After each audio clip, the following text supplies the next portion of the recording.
people aren't going to grow out of their autism. Yeah. They have autism. Right. So it's how do you adapt around that? How do you enhance their learning? How do you enhance their skill building? How do we do that? And how do we help these guys?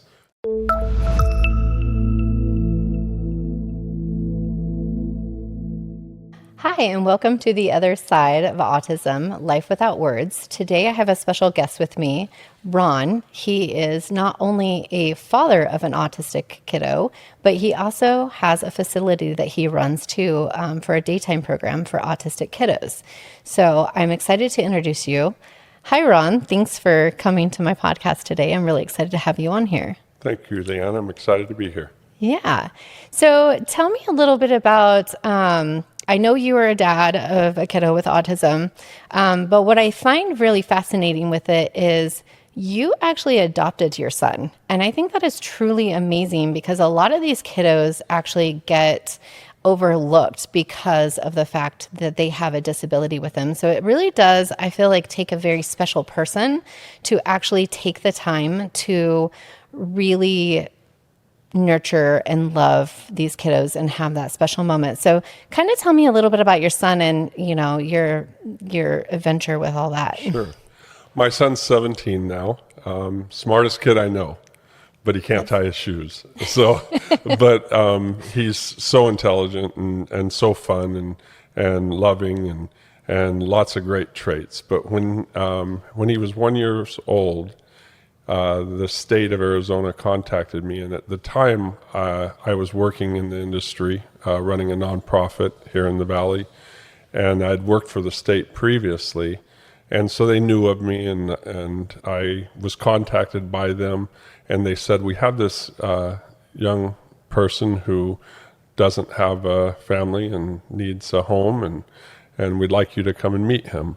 And so my wife and I at the time went and met him and fell in love at first sight and knew there were some issues, knew that there were some delays. And so worked very hard in his youth with various therapies, speech therapy, OT, PT, and then animal therapy and different things. All the fun stuff you do with your kids. And especially those with individuals with disabilities, you can really have a lot of gain in different areas, whether it's pet therapy or riding as they get a little older, horses. Yeah, the equine therapy. Yeah, equine therapy and music therapy. And there's lots of different things that you can access or do with an individual with special needs. And so I'm really proud to say I'm the father of my son, and it's been great. And he is a great kid. I have got the opportunity to spend some time with him and stuff like that too. He really is a great kid. So my question to you is, you know, a lot of parents out there kind of struggle, you know, when they get that diagnosis and they kind of don't really understand what the realm of autism is going to be like and stuff. And granted, it is all different. So what was when you did find out that he was diagnosed with autism, like, what were your first thoughts on all of it? Like, how did you navigate that? I've worked in this industry since college. And so for me, I recognized there were delays when I met him, as we took him into our home, as we adopted him. And when he was 3.5, we had him assessed, and he was diagnosed with Asperger's, high-functioning Asperger's, and on the autism spectrum. And so you face many challenges as a parent at that time, like, okay, well, what are we going to do education-wise? How are we going to help him reach his goals and continue to develop in the manner that we all want our children to develop. Mm-hmm. And so those are challenges I think every parent with a disabled child has. Yeah. And so some parents, and I've worked with many parents around the world in this industry, some parents put blinders on. They think, well, my child is going to grow out of this. Yeah, that's a big one. Yeah, they're gonna be just like their sibling, or they're Yeah. gonna be just like their friend. Yeah. Or I'm going to feed them this or that, and it's going to cure everything. Yes, yes. And so as a parent, you struggle through those things. And I've watched and assisted parents as they go through those processes. And sometimes they don't recognize until many years of that child's life that there are real challenges that are going to have to adapt in their life, rather than they're going to get a car and an apartment and a job and take care of themselves. Right? But maybe Yeah. they're assisted in those areas, like they have somebody coming in an apartment helping them with various tasks and things that they're doing, or they have assistants at work, Yeah. so that they can transition into a work environment effectively. Yeah, no, I can relate to that 100%. So my son is actually 24, and he is actually nonverbal and severely autistic. And, you know, throughout him growing up and stuff like that, and throughout his stages of life, I was like, we're going to make this happen. I want him to be able to live in, you know, his own place, but also have an assistant there just to make sure he doesn't burn it down. He's a very independent kiddo, and he always has been ever since he was little. And so I agree 100%. But then, you know, sometimes in life, it kind of takes a turn, and you just have something come crashing down, and it kind of starts looking a little different. And so then you realize, well, maybe that isn't the hope and goal anymore. And so you kind of got to pivot that goal Yeah. for them and stuff. So, yeah. And, you know, an example for my son is when he was about 12 years old, every day for a half a dozen years, as we prepare for school, I would help him get his shoes on. I would make the little bunny ears. We'd wrap them around and pull Aw. them through. And I'd say, all right, now make the bunny ears, wrap them around, pull them through. And every day for a half a dozen years. Yeah. And he never was able to tie his shoes. So I'm getting a little frustrated. He's 12. I'm like, Josh, pay attention, listen. Hey, look at what I'm doing. And he goes, Dad. And I'm going, pay attention. Dad, what? And he says, Dad, I don't have to learn how to tie my shoes. And I looked at him and I said, what? And he said, I can wear slip-ons. I can wear Skechers. Yes. I can wear Crocs. See, that's And I just, their mind thinks differently. It's not yeah. right. I just fell back and said, you know, son, you're right. And so that's what he wears. And Yeah, it's incredible when you know, you do have to take that time over and over, because they're smart kids. They are so super smart, but you gotta find their way of learning.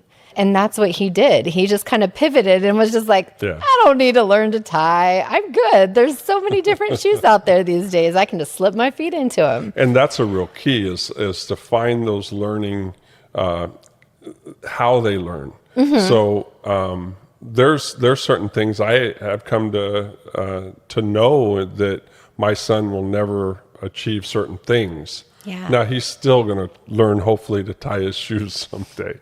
But there's certain things that people with autism need assistance with. Yeah. And so people aren't going to grow out of their autism. Yeah. They have autism. Right. So it's how do you adapt around that? How do you enhance their learning? How do you enhance their skill building? And Yeah. how do we do that? And that's in this industry, that's a real big question. And how do we help these guys? And so Yeah. do I have all the answers? No. Yeah, me neither. But as we live through raising a person with disability or running services for people with disabilities for 40 years now, you learn processes and ways that can help these individuals with disabilities. Yeah, no, and that's a great point. And I just kind of want to pivot a little bit, because you actually own a day program, which I think is great. It's called the Fenix Group, and you are right here in Avondale, Arizona. And I would love to also hear a little bit more about that and how, like, yeah, you're a dad of somebody with autism, and like that's a lot in itself right there. So how did you find the time to even evolve into doing a daytime program? Like, how did that come about? Because that's going to keep you busy as well. So I have another story I tell. Okay, I'd love to hear it. And Yes. so when I was 6 and my sister was 7, the school district came to my parents and said they could no longer educate her in the regular school system. And the next week they packed her up and shipped her to an institution. That was in 1968. Oh my goodness. And my sister was blind. And Okay. so for the next 10 years, she grew up in that institutions, and the atrocities and the things that she went through in an institution back in the 60s and 70s are unspeakable. And so Yeah. in 1976, Public Law 94-142 was passed, which is the Equal Education Act for people with disabilities. And they started shutting down institutions systematically across America. And in 1978, they shut down my sister's institution and sent her back home. And so she was the first special ed student to graduate from my high school a year ahead of me in My 1979. goodness. That's And incredible. so that led me to become a special ed teacher Okay. and then run service for people with disabilities around the world as I traveled and played basketball and coached and stuff. I Oh, started wow. running services for people with disabilities Okay. and have done that now for 35 years. So 15 years ago, I was approached by an agency which was struggling. And I had ran multiple agencies here in the Valley that had struggled and gone in and restructured them. And they had heard about me and they asked me if I would be interested in taking over their company. And so 15 years ago, I did that and donned the Fenix Group. And it's been a great company here in the Valley for people with disabilities ever since. That's incredible, because I do feel like we need more stuff around here, like in general, in any state, to be honest with you. I do find that as Brennan has gotten older, it's been harder and harder to find different programs that would actually accept him for his age and the fact that he's nonverbal and stuff and with all of his needs. So I think that's truly incredible that you took a deep dive into that and really, are helping others. I would love to hear about, your students and stuff there and how that is actually impacting them. Like, how are they feeling being there? Because I know that's also a struggle as well for some kiddos to be going in from one thing to another as well. So how does that look for a lot of the kids that transition out of school? So when they transition out of school, many of the individuals that have special needs aren't able to go right into the workforce or into college or various things that a person without those disabilities maybe have access to. And so here in the state of Arizona and many states across America, they have day programs. And at these day programs and at my day program, we have a vocational training program where we employ about 50 of our 150 clients. And many of those have never worked before. And so they get a paycheck. And it's pretty cool giving an individual their first paycheck. And, I bet. Oh, the tears and the smiles and the hugs. It's pretty cool. Yeah. And then we also have transportation and in our day program, they have goals, and one of those goals may be to access the community or to increase their vocational training skills or various other goals that they may have as an individual. And so we do fun things as well. So we have Special Olympics and we compete in that, and basketball and volleyball and softball and lots of other things, swimming, bowling. And then we also access the community and volunteer. So we volunteer with St. Mary's Food Bank and help pack bags for the homeless and the needy. And that's one example of many of our volunteer programs. Another would be that we have a couple of parks in the Avondale area that we maintain, and we go clean them and clean the bathrooms and pick up the stuff in the park and clean it. Oh my gosh, that's incredible, because I mean, really deep down, these kiddos and these adults, they really want to be a part of society. They really do. It's our called Fenix Group Giving Back, and it's our Giving Back program. Yeah, that's incredible. We also partner with the Kiwanis Club, and we raise funds for various projects that they do as well. And they support our board, which is fully individuals with disabilities. So they elect their president, their vice president, their secretary, their treasurer, and they run their board. And then every year they have elections, and then they work with the Kiwanis to decide what it is they're going to fundraise for. And different projects and volunteer and so forth.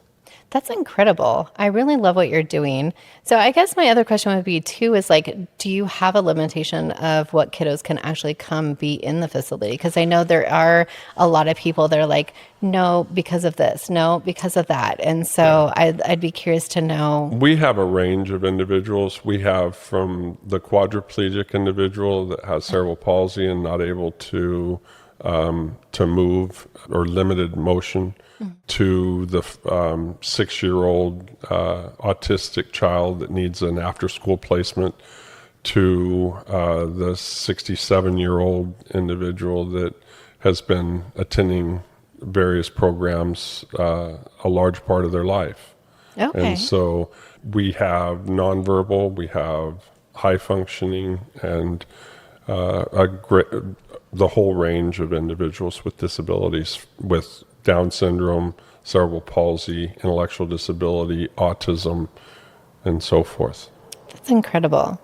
That's incredible. I think it's amazing what you're doing. I know I've got to meet the staff there as well, and the staff is just incredible along with the kiddos as well. So I think that is also very important too, is, feeling that sense of safety that, you're letting your child go to a daytime program or something, and that they're going to be safe and they're going to be well taken care of. Yeah, it's interesting in working decades in this industry.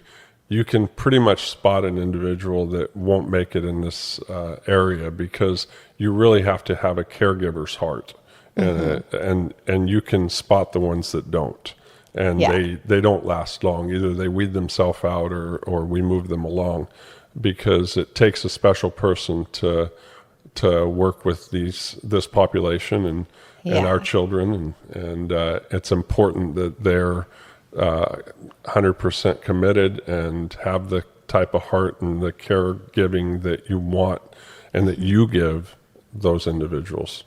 Yeah, I've always said, I'm like, you got to have a big heart to do this kind of job. I mean, like any job, even working with Alzheimer's and stuff like that. It's like, you've got to have a really big heart to be able to do something like that. It's definitely not for the weak, and you got to have patience.